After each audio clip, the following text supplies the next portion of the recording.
mathematics. How much gold can you hold in an elephant's ear? When it's noon on the moon, then what time is it here? If you could count for a year, would you get to infinity or somewhere in that vicinity? When you choose how much postage to use, when you know what's the chance it will snow, when you bet and you end up in debt. Oh, try as you may, you just can't get away from mathematics.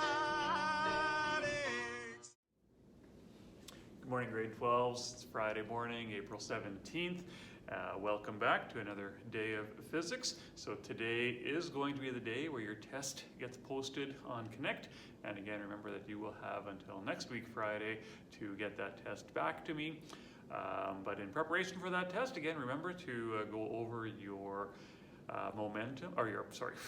work and energy formulas. So you've got work, you've got your kinetic energy, and you've got your elastic potential energy and your gravitational potential energy formulas, as well as the ones that we just learned yesterday.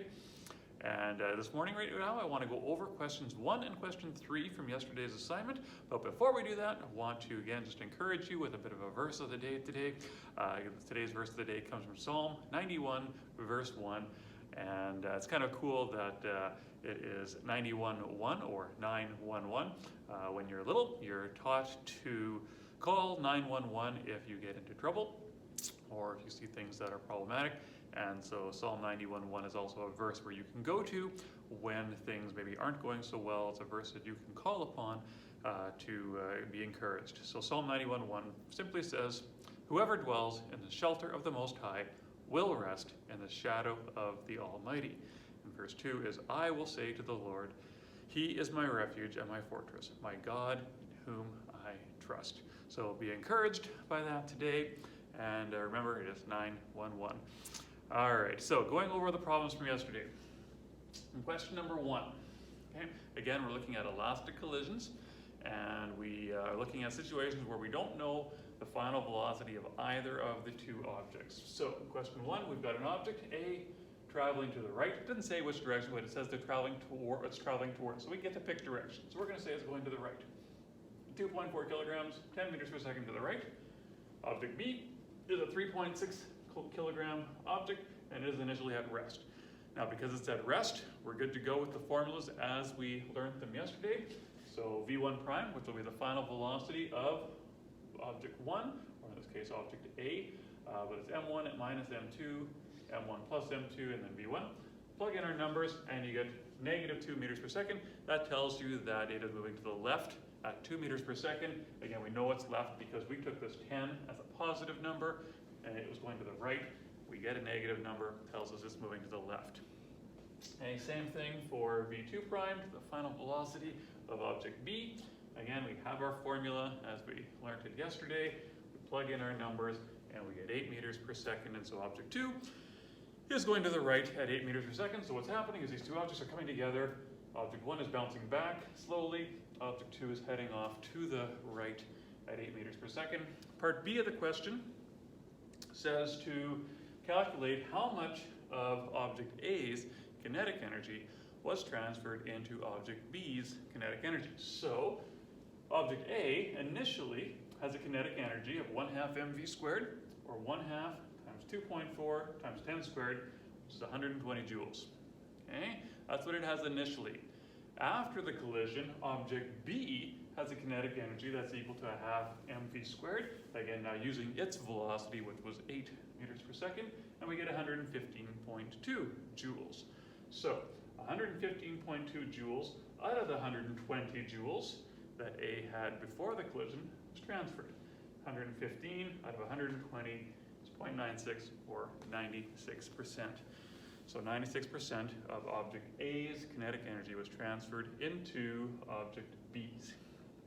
All right, let's go do question 3. Question 2 is a question where you can use conservation of momentum because it gives you the final velocity of one of the objects. So you don't need to use these formulas. You can use conservation of energy or conservation of momentum formulas to answer question number 2. And let's go over and answer question number 3 on the other board. So here's question 3. And in question 3, again, we have a slightly different situation. Now it says we have two objects again. Now they're approaching each other at speeds. We have again, the question had it in grams and centimeters per second. I automatically made the shift to kilograms and meters per second. In this case, question, you could leave it in grams and centimeters per second. It wouldn't make a difference in the answer. All right, so we have a 0.3 kilogram object moving to the right at 0.5 meters per second. We have a 0.2 kilogram object moving to the left at 1 meter per second. So I made that negative 1 meter per second. Now I'm just going to erase this just to show you how I got these numbers. Okay, so when we're doing questions where both objects are moving towards another, remember the formulas that we developed assumed that the second object was at rest. So to do these questions, we have to use object 2 as our reference point. So we are going to make this 0 meters per second, right? And we do that by adding 1 to it, right? Negative 1 plus 1 gives us 0. That means we also have to add 1 to this one, which makes it 1.5 meters per second. So now we're looking at it from the reference point of the second object. If this second object is from its reference point, it's at rest. This object A looks like it's approaching it at 1.5 meters per second. All right, so now we're going to use those numbers. We've got our V1 primed. We're going to put in our 1.5 meters per second. Gives us 0.3 meters per second. Okay, we'll leave that for now. We'll come back to it in a second. V2 primed. We're going to again plug our numbers in using the 1.5 meters per second as our velocity, and we get 1.8 meters per second. So we get to this point, we've got these two velocities, but we have to remember that these two velocities are now from the reference point of B. They're not their actual velocities, they're their velocities from B. So when we started this question, we added 1 to both of these to take us to the reference point of this second object. So we added 1 here at this point to get these answers. At the end, we have to subtract 1. So V1 would be 0.3 minus 1. 0.3 minus 1 is negative 0.7, or negative 70 centimeters per second, which is the answer on the paper. Same thing with V2, we have to subtract 1. 1.8 meters per second minus 1 is 0.8 meters per second, or 80 centimeters per second. And those are our final velocities of the two objects, their actual velocities. Remember that these velocities we find with the formula are from the reference point of this object. All right, so we have to have a fun when we don't start with 0, we have to make it 0, and then we have to remember however we made it 0, we have to reverse that when we get to the end to get the actual velocities. All right, I hope that makes sense. If it didn't make sense, send me an email. Later today, your test is going to go up on Connect, and you will have today to work on it. You'll have tomorrow or Monday to work on it, and we won't start our new unit until Tuesday, and you will have until next week, Friday, to hand in that test. So get it done whenever you can between now and next Friday. You will have Monday. There will not be a new lesson on Monday to do. Just do the test if you have time, and we will start our new unit on medical physics on Tuesday of next week. Have a good day, have a good weekend, good luck on the test, and we'll see you next week.